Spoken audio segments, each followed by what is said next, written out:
Warahmatullahi wabarakatuh. Alhamdulillahi rabbil alamin. Assalatu wassalamu ala asyrafil anbiya'i wal mursalin nabiyyina Muhammadin wa ala alihi wa sahbihi ajma'in.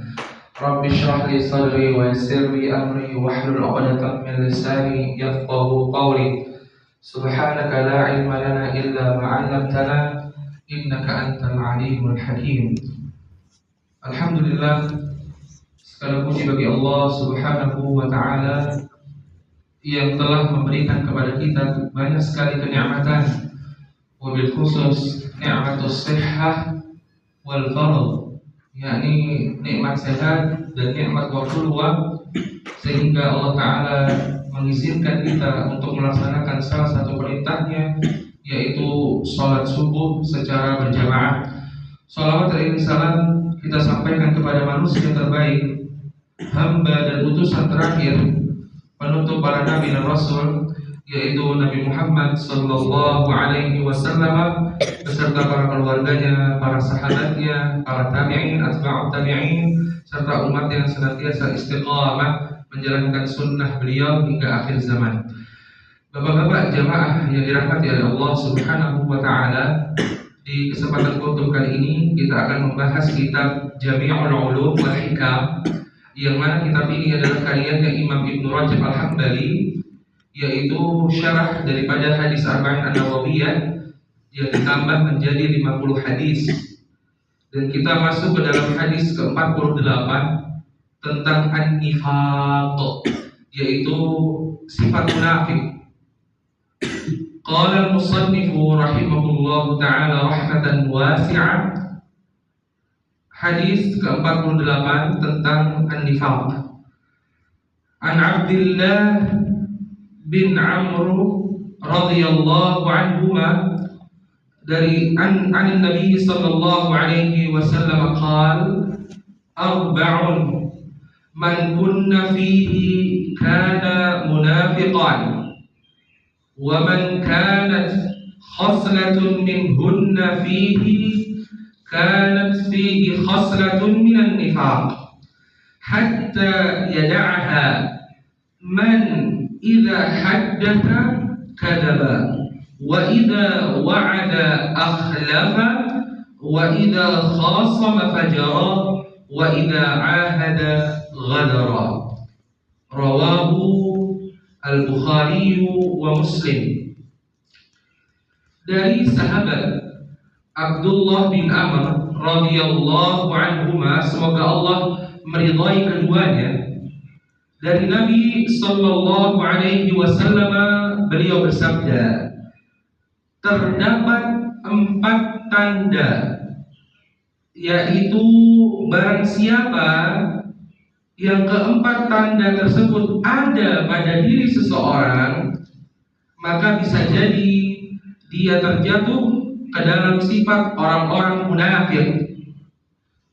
Dan barang siapa yang ada salah satu perkara atau salah satu tanda pada dirinya, maka dalam dirinya terdapat salah satu karakter kemunafikan hingga dia meninggalkannya, kata Nabi Shallallahu Alaihi Wasallam.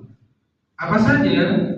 Yang pertama adalah orang yang apabila berbicara, pembicaraannya tersebut selalu berdusta, selalu berbohong.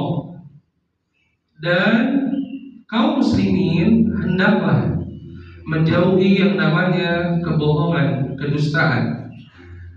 Karena Pak, dalam syariat Islam kita diperbolehkan bohong hanya dalam 3 keadaan. Yang pertama, dalam kondisi peperangan kita boleh berbohong untuk mengatur strategi perang kepada orang-orang kafir. Yang kedua, mendamaikan 2 orang yang berselisih.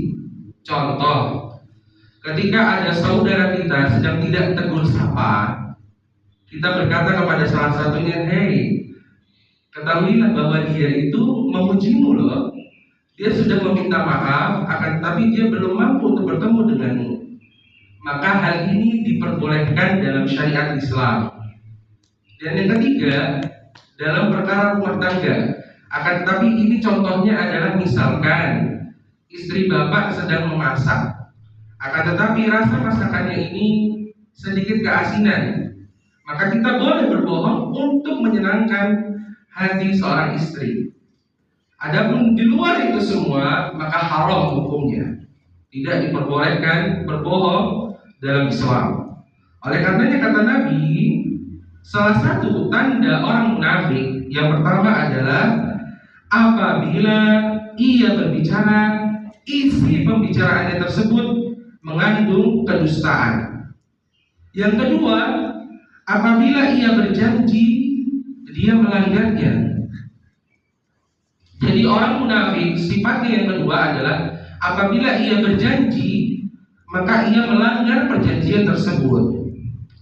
Dan yang ketiga, apabila bertengkar, dia bersikap zalim.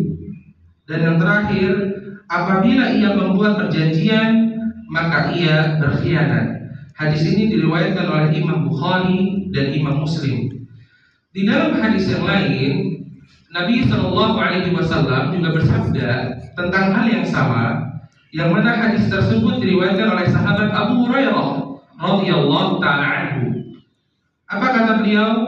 Ayatul munafiqi thalathun, idza haddatha kadzaba, wa idza wa'ada akhlafa, wa idza tumina khana. Dari sahabat Abu Hurairah radhiyallahu taala anhu, beliau berkata, Rasulullah Shallallahu Alaihi Wasallam bersabda, tanda-tanda orang-orang munafik itu ada 3. Yang pertama, apabila ia berkata, ia berdusta. Apabila ia berjanji, ia melanggarnya. Dan apabila ia diberi amanat, ia khianat. Oleh karenanya Pak, Allah Subhanahu Wa Taala mengabarkan dalam Al-Quran, yaitu di dalam surah Al-Munafiqun, surah ke-63, juz 28 ayat 1, yang mana di sini Allah memberikan gambaran tentang sifat-sifat orang-orang munafik. Allah Tabaraka wa Ta'ala berfirman, A'udzu billahi minasyaitonir rajim. Bismillahirrahmanirrahim. Idza ja'akal munafiquna qalu nashhadu innaka la rasulullah wallahu ya'lamu innaka la rasuluh wallahu yashhadu innal munafiqina lakadzibun. Apa kata Allah? Idza ja'akal munafiquna, apabila datang kepadamu hai Rasul Muhammad al munafiqun, yaitu orang-orang munafik. Definisi orang munafik menurut para ulama, secara zahirnya orang tersebut beriman atau memeluk agama Islam, akan tetapi hatinya kafir, hatinya benci terhadap syariat Islam. Maka kita perlu berhati-hati ketika kita sedang malas dalam ibadah, maka segera memohon ampun kepada Allah, karena takutnya terdapat sifat kemunafikan pada diri kita. Apa kata Allah? Idza ja'akal munafiquna qalu nashhadu innaka la rasulullah. Mereka berkata, orang-orang munafik, bahwa kami bersaksi Rasul Nabi Muhammad adalah utusan Allah. Kemudian Allah beri jawaban, wallahu ya'lamu innaka la rasuluh. Dan Allah mengetahui bahwa engkau hai Muhammad adalah utusannya, yakni utusan Allah. Wallahu yashhadu innal munafiqina lakadzibun. Dan Allah bersaksi bahwa orang-orang munafik adalah orang-orang yang berdusta. Oleh karenanya Pak, kita selalu memohon kepada Allah dijauhkan dari sifat orang-orang munafik. Jaga lisan kita dari yang namanya kebohongan, dari yang namanya kedustaan. Karena kata Allah dalam Al-Quran, wailul yauma idzil lil mukadzibin. Celakalah orang-orang yang selalu berdusta, yang lisannya selalu berbohong. Dan berhati-hati apabila kita berjanji, wajib yang namanya menepati janji tersebut. Termasuk hutang piutang. Hutang piutang adalah janji yang wajib dipenuhi sampai mati. Dan orang yang berjanji ini akan terus berurusan sampai ia mati.